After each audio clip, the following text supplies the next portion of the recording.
1994, after I did my first KCPE, settled at Coffee Research. Settled? Yeah, that's where we were doing prostitution from. Okay. CRF, it's in Ruiru. Then in 1995, I went back to school. That I joined high school, my sister was able to afford me to do up to Form 4. After Form 4, I went back to business. My sis and I, when we closed school, I used to go. She's the one who was working for your school fees? Of course. Yeah. Okay. And when I closed school, I used to go and continue with commercial sets. Then shule ikifunguliwa, I resume. 2000, tukakuwa mapro. At that time, 2000 is when we realized my sister is sick. My sister got HIV positive, 2000. So we went on with our street work. 2001, she was on and off, so I could provide. I was the one who was supposed to provide like everything. 2002, 2003. Unfortunately, 2005 I got pregnant. 2005 January to my firstborn. 2006 I got pregnant again. 2008 my sister was murdered at Bika. I was sick, was HIV, but I think there was a man who was used to him, he was a GSU. So the man used to come and correct her. Wanaenda happy zao, yeye anarudi kesho ama kesho kutwa. I think my sister, a mistake she made, alibebana na dawa zake. So the guy, ni kama alijua huyu mtu ashaniambukiza nini ukimwi. Then the guy killed. When we stopped doing prostitution, then we went to kuiana mishiga, kuibia watu na bunduki. We went at a certain home which I don't want to mention. Ladies. As ladies, we were the ones who are used to knock the gates for the soldiers to open. So there came a time we knocked at a certain residence where all my friends were shot dead. I had to retrieve back to what I knew best and continued doing it. I can't recall the year exactly, but it's after the death of my sister. I think it's yeah. So I had to retrieve back, come back to streets and do what I used to do. You know, at that time I had to do what I ought to do to feed the kids, to protect them so much. Because I remember I couldn't take any man in my house. I couldn't take any of street girl in my house, even if it's a sleepover. Yeah.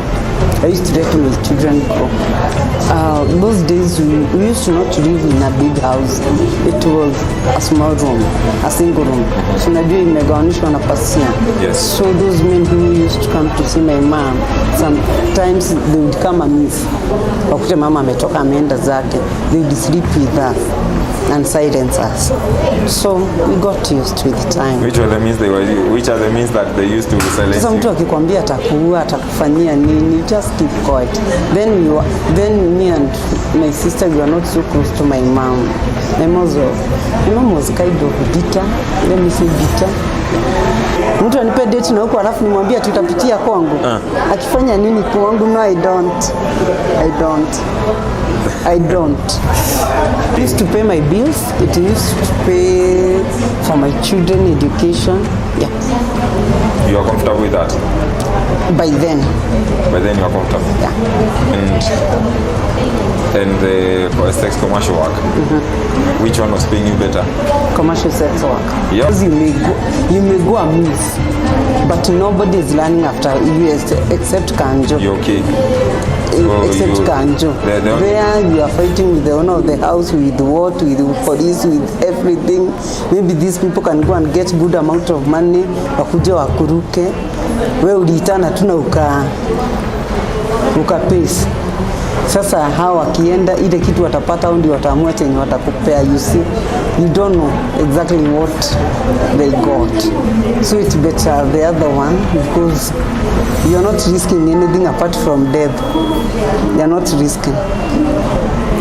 2020, there were some pastors who are approaching us to get saved.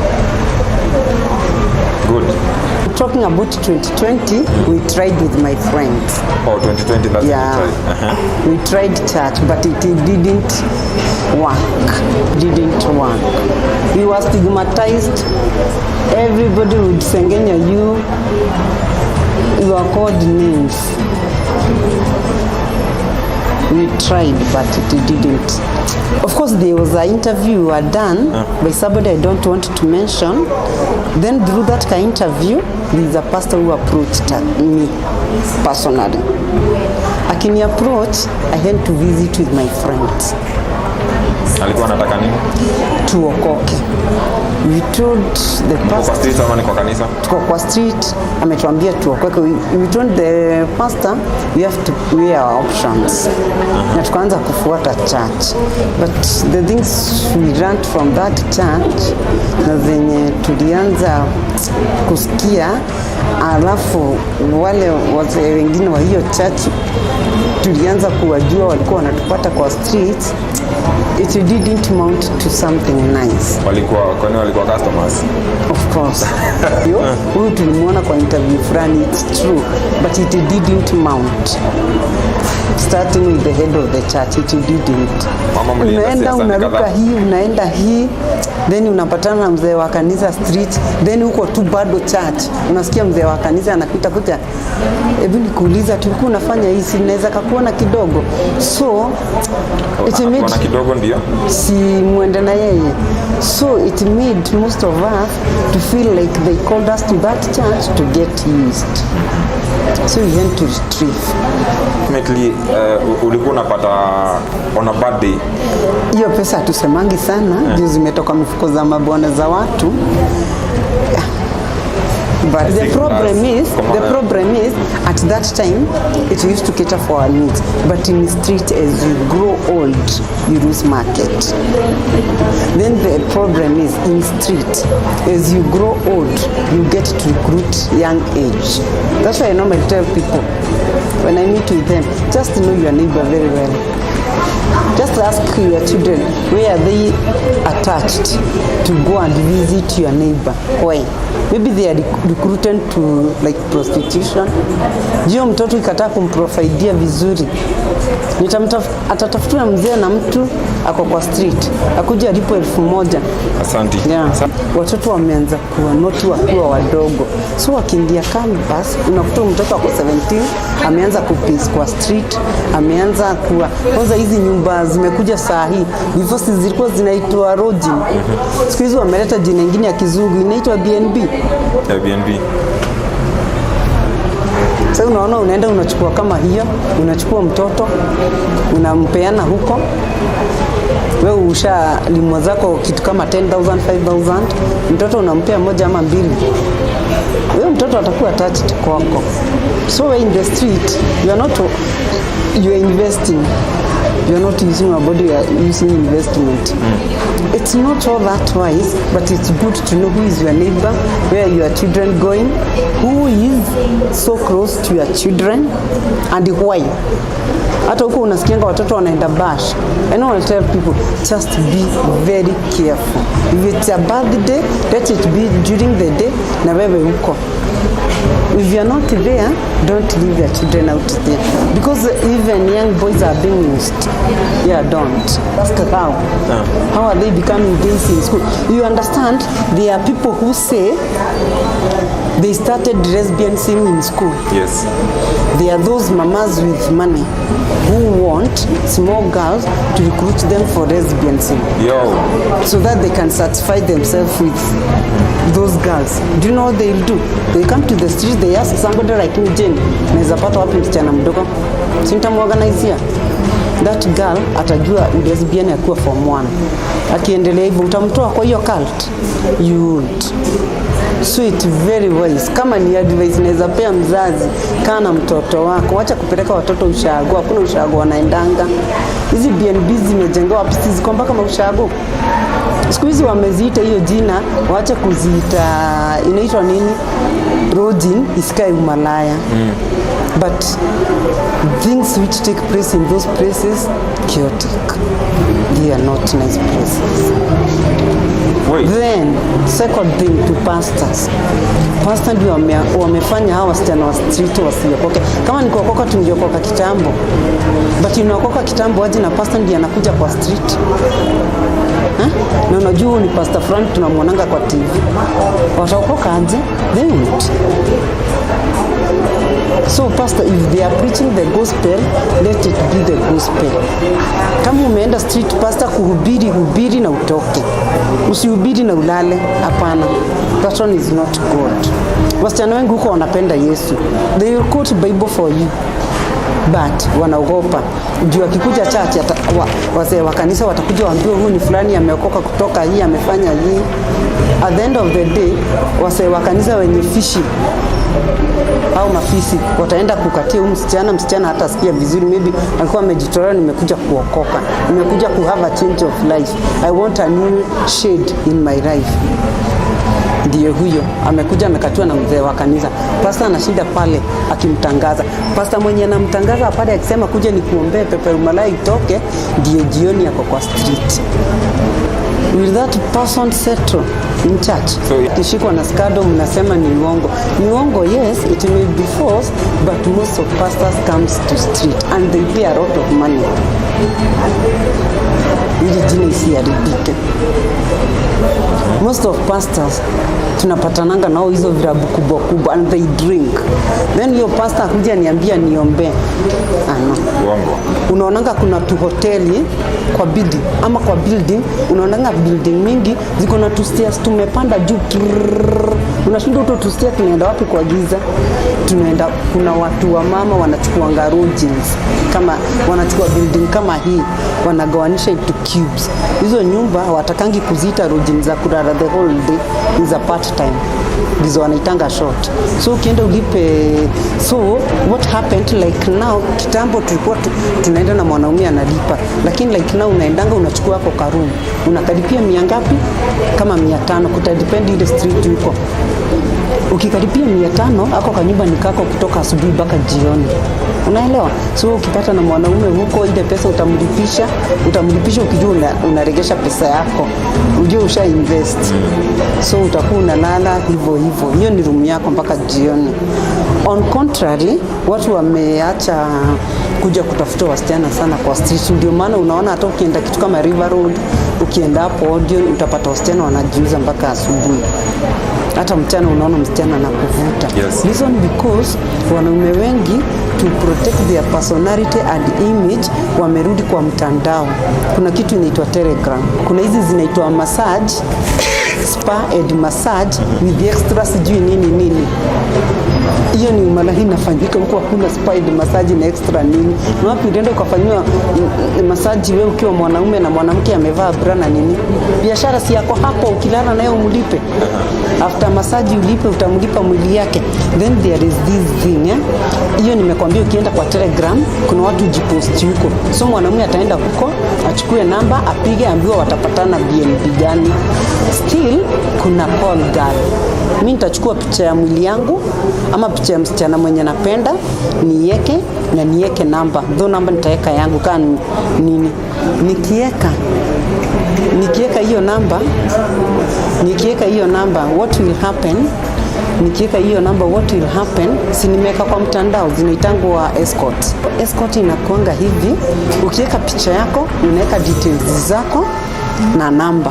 So kuna yule, unaona mimi nitaweka nikiwa uchi, useme na peana massage na peana nini. Kuna wanaume siku hizi wakikuja kwa street wataonekana. Unajua watu wengi business ziko town. Ama utaona na neighbor yako nini. So watanipigia simu.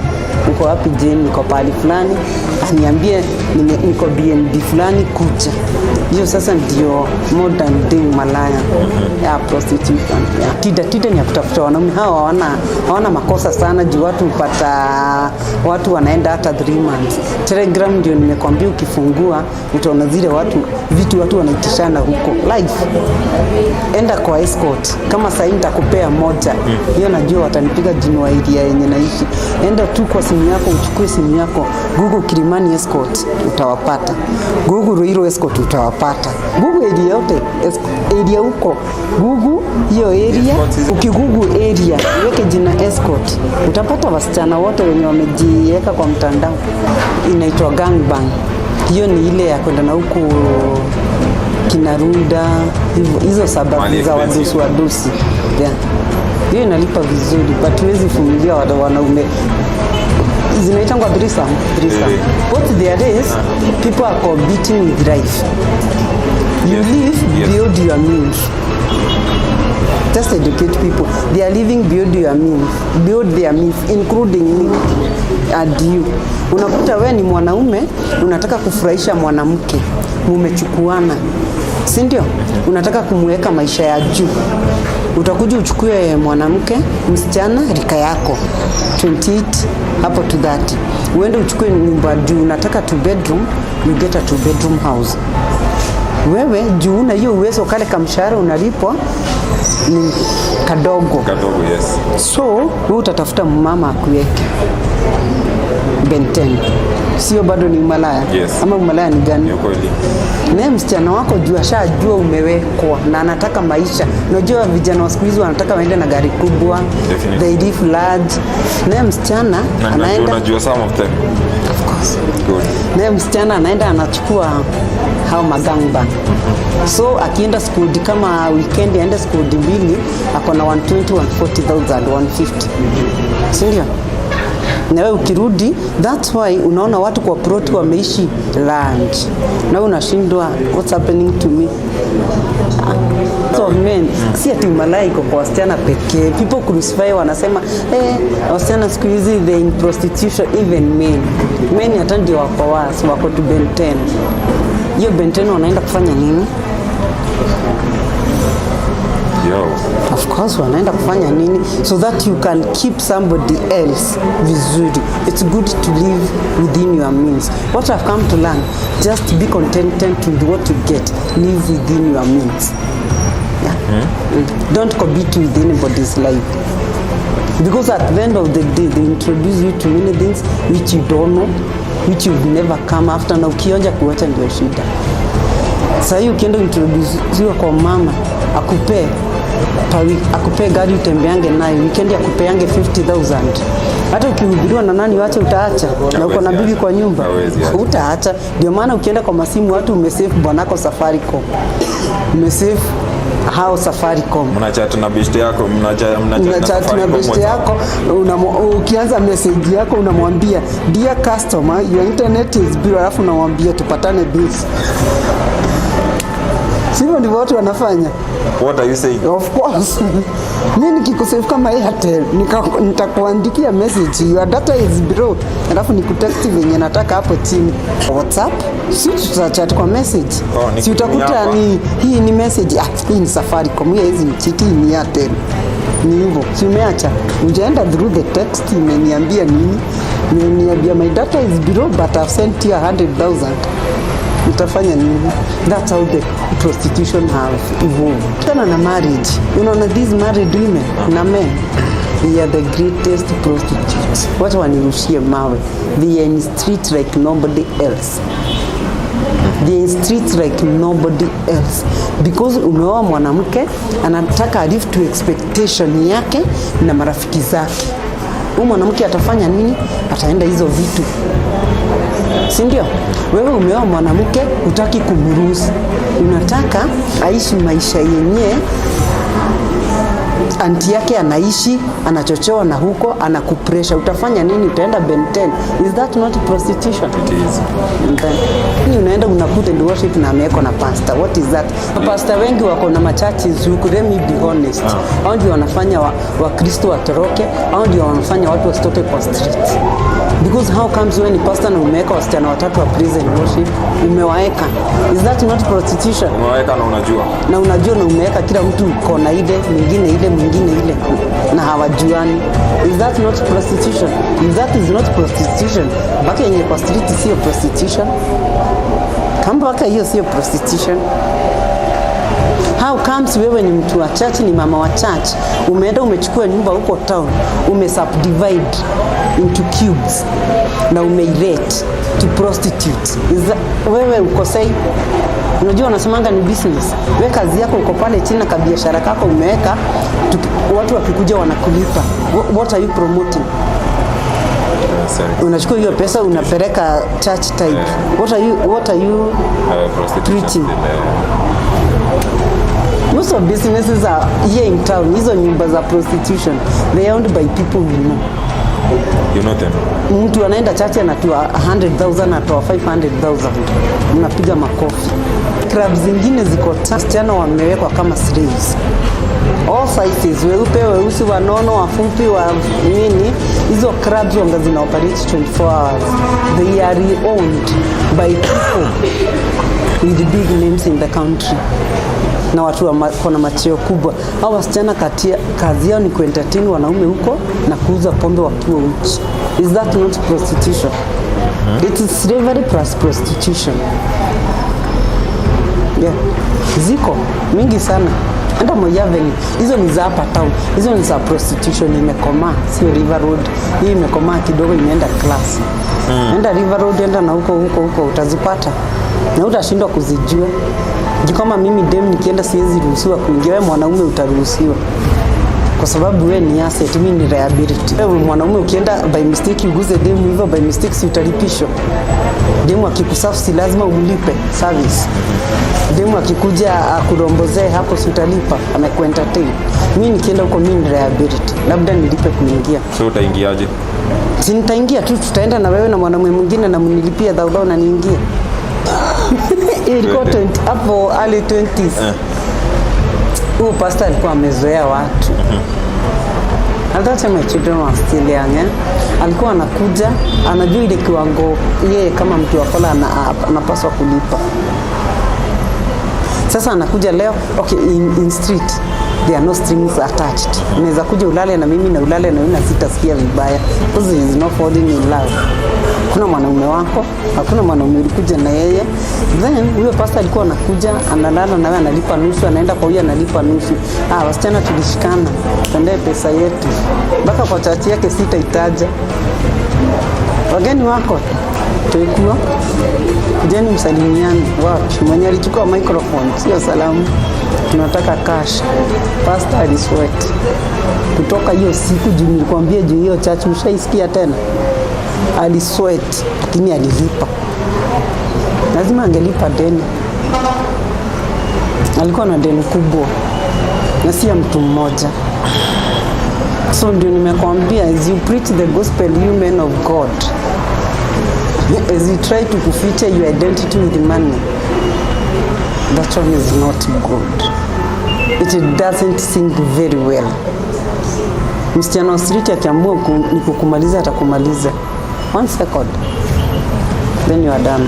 I felt like going back to church thing again, but I just wanted a place where I can feel comfortable, appreciated, and where I'm free.